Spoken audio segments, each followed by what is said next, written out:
9. Today is our MAPEH 9 art in second quarter, week 1. Again, my name is Rinaldo B. Malimban. And today's lesson talk about the prehistoric in ancient art. Ancient arts are like windows or light of the dawn of civilization, showing how people lived and lied and what they believed.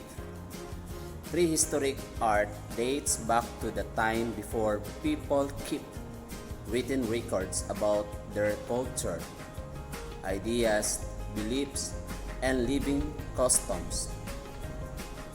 The ancient arts may be divided into two.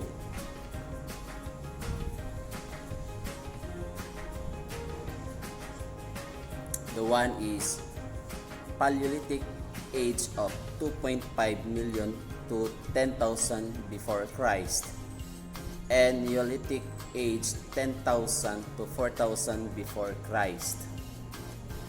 So during the Old Stone of age of Paleolithic period, man lived in a danger, hunger and fear, and struggled to survive under extreme of cold and wild animals.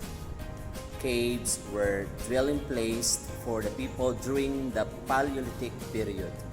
So most artwork during that period were cave paintings, hunting rituals. Models of animals were made of clay, bones, shells, and ivory. So the Stone Age is the first of three-age system of archaeology and divide human technological prehistory into three periods: the Stone Age, the Bronze Age, and the Iron Age. The Stone Age is lasted through the 3.4 million years and the 30,000 BC to about 3,000 BC, and ended with the advent of that metalworking.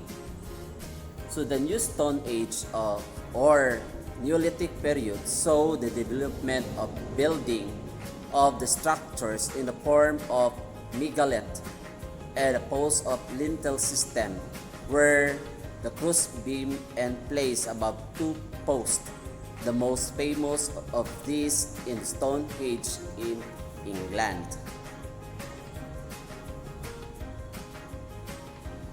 Let us proceed to this picture. The art history begins with in the cave paintings of prehistoric mans. By the Paleolithic period lasted between 32 BC.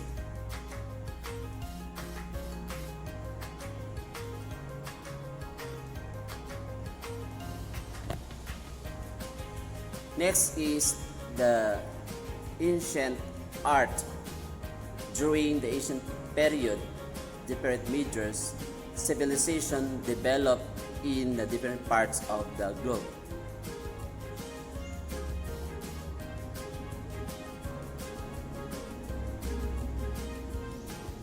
And these are the different parts of the globe. One is the Egypt, two, China,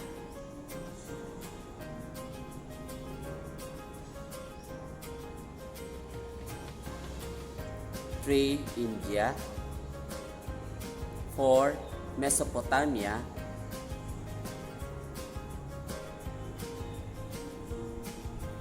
five, Rome, and 6 is Greece.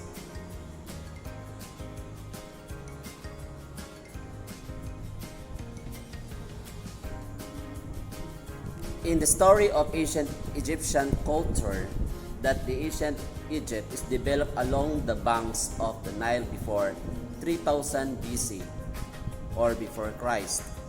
The art of ancient Egypt reflect the endurance and solid foundation of their culture. Egypt was ruled by the leader called Pharaoh, who was also considered as their god.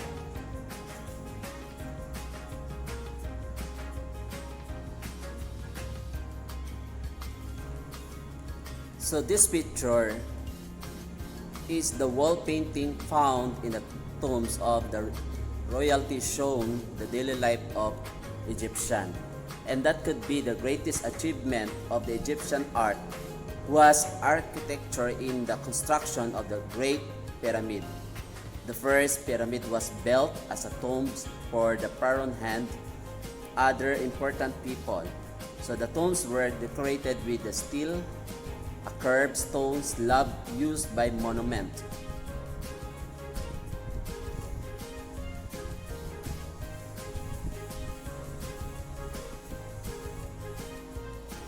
Next is the ancient Chinese art and their culture.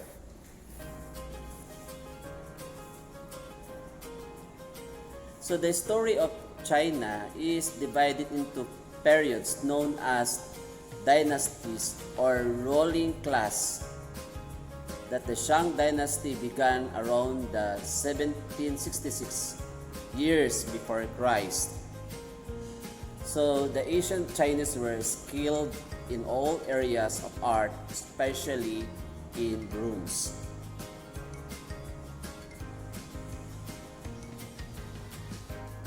Next is the ancient India arts and culture. They were also making relief, carving a soft. Ancient Indian art showed that these people have mastered the making of bricks since 2,500 to 5,000 years BC. And there were also their art of urban planning.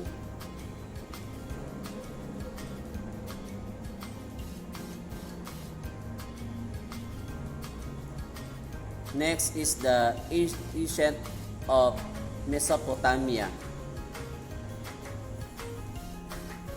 Mesopotamia is the region that lies in the fertile crescent of land between the Tigris or the Tigris and the Euphrates or Euphrates, that in the art of Mesopotamian.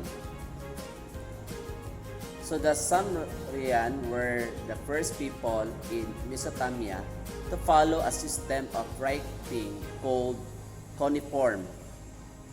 So this system is made up of wedge shaped characters that were written on the clay tablets. So the center of Sumerian city and their form of art was the ziggurat, and a step of mountain made of brick-covered earth. And this is what you call the ziggurat of the Temple of Doom.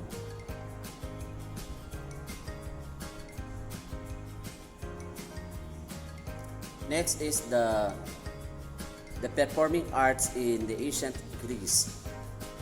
So this Greece, the city of Athens, was the artistic and philosophical center of classical Greek civilizations. And there are some Greek civilizations passed through these broad stages.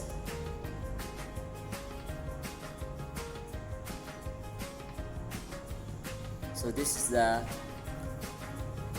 some of the image in ancient Greece word math. We have the columns, Acropolis, Parthenon, man, soldiers, helmet,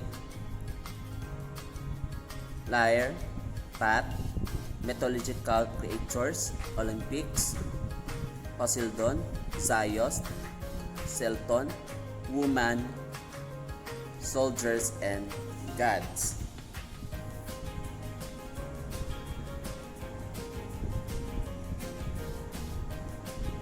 So these are in reference from the broad stages according to the Greek civilization.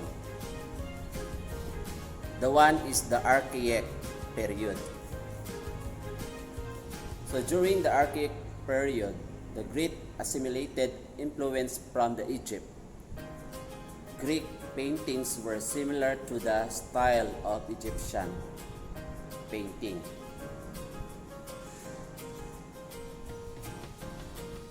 Second is the classical period. In the classical period, Greek artists and the sculptor showed greater interest in showing the naturalistic form of the human body. And the Hellenistic period.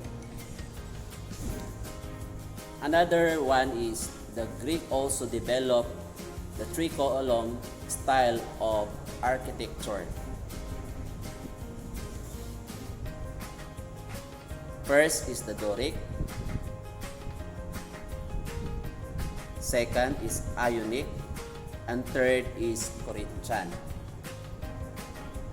When we say Doric, it is a simple geometric style. And the Ionic is a taller and more dynamic. And the Corinthian, it is a complex and organic.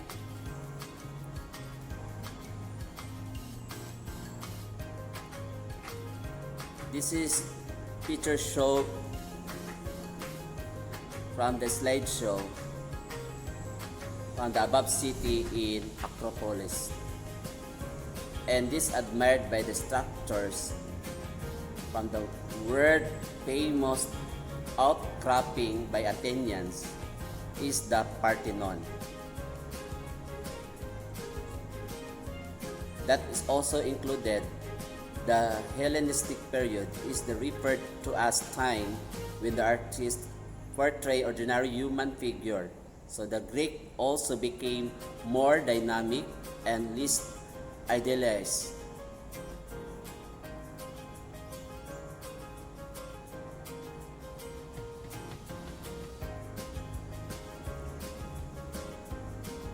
Next is the ancient of the Middle Age.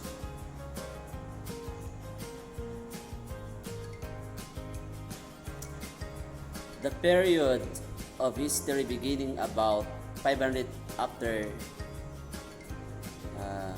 Christ is known as the Middle Ages of the medieval times. So sculpture and painting were used to express ideas of the times, which is considered the Dark Ages. And our architecture found expression in the magnificent churches. And this is the picture or image.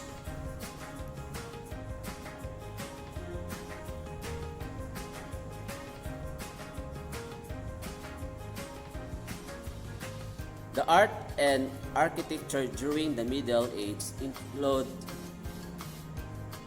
the Byzantine art. So the Byzantine art in fire lies in the eastern part of the later Roman Empire in 385 to 14,063. Its capital was Constantinople.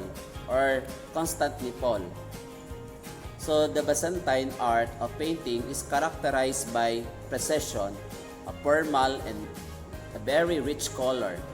So the Byzantine architecture is characterized by the large domes and lavishes of the titles and other decorations.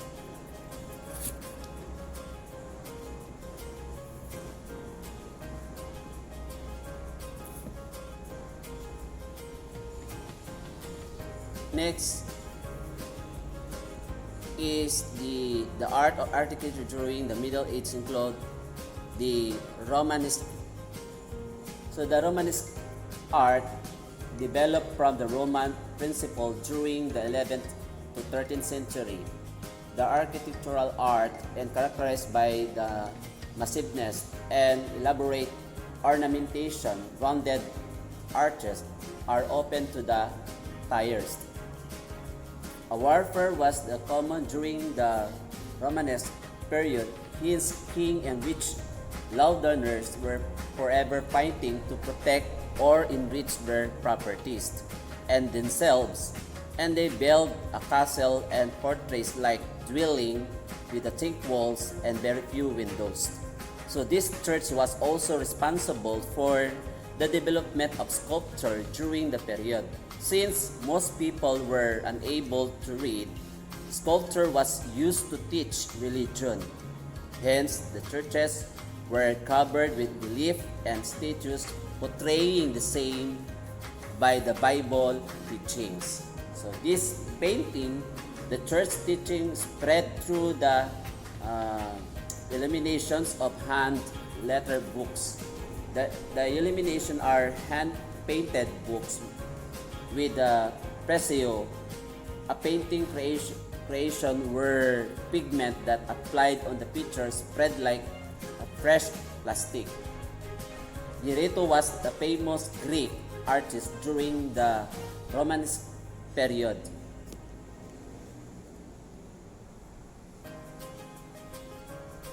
And lastly, the art and architecture during the Middle Ages include the Gothic.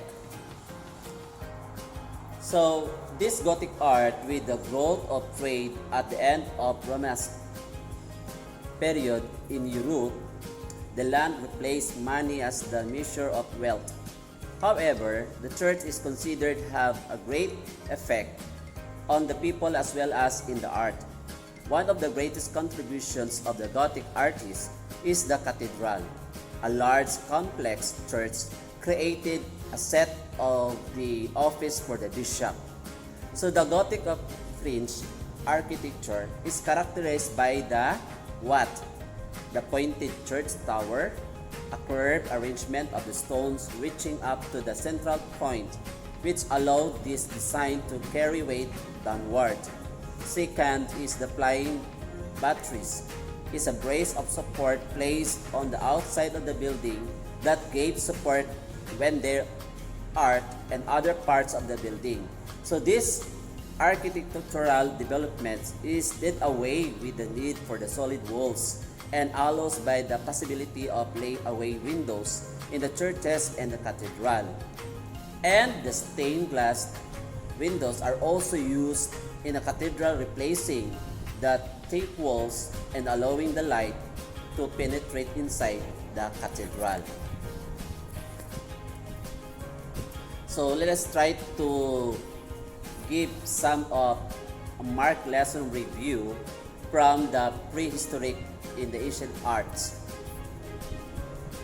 In the prehistoric era or Paleolithic period dates back to the time before people left written record about the culture. And the Neolithic period or New Stone Age saw the development of structures for drilling. Third, civilization developed during the ancient times and different places like Egypt, China, India, Mesopotamia, Rome, and Greece. And fourth is the art of the Middle Age of medieval times and composed of what? Byzantine art. So this art is characterized by the precision, formality, and very rich color. Romance art are characterized by the massiveness and elaborate presentation. And lastly, Gothic art is the greatest contribution of this art is the cathedral.